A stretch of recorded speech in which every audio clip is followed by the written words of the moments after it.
खुदा जी मेहरबानी असां वरी रमज़ान आयो आ। खुदा जी मेहरबानी असां वरी रमज़ान आयो आ।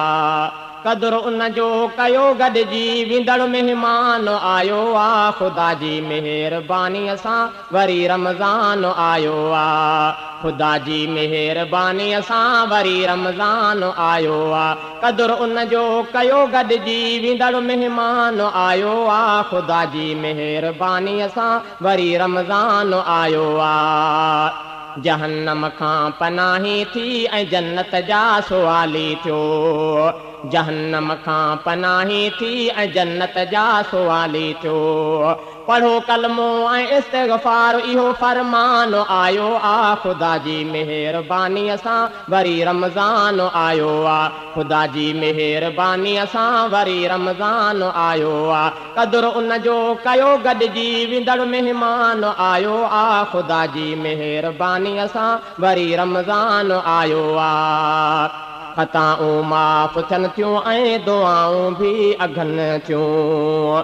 ख़ताऊं माफ़ थियनि थियूं, ख़ताऊं माफ़ थियनि थियूं ऐं दुआऊं बि त अघनि थियूं। ख़ताऊं माफ़ थियनि थियूं ऐं दुआऊं बि त अघनि थियूं। ख़ुदा जे तरफ़ खां ई माफ़ थी गुफ़रान आयो आ। ख़ुदा जी मेहरबानी असां वरी रमज़ान आयो आ।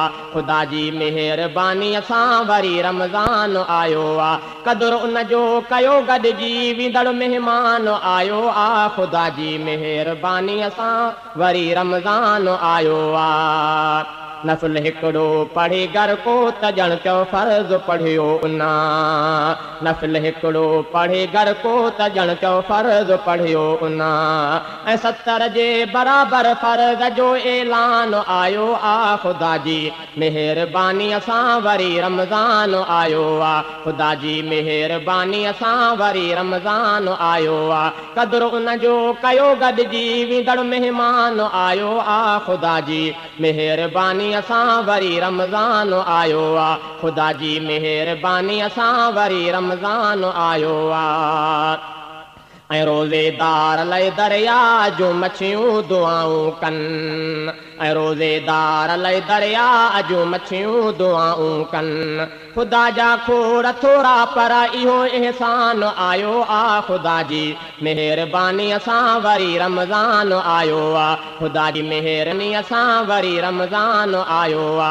कदुर उन जो कयो गॾिजी विंदड़ महिमान आयो आ। ख़ुदा जी मेहरबानी असां वरी रमज़ान आयो आ। ख़ुदा जी मेहरबानी असां वरी रमज़ान आयो आ।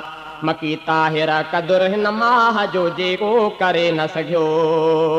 मकी ताहिर कदुर हिन माह जो जेको करे न सघियो। उन्हीअ जी हयातीअ ते मूंखे अरमान आयो आ। ख़ुदा जी मेहरबानी असां वरी रमज़ान आयो आ। ख़ुदा जी मेहरबानी असां वरी रमज़ान आयो आ। कदुर उन जो कयो गॾिजी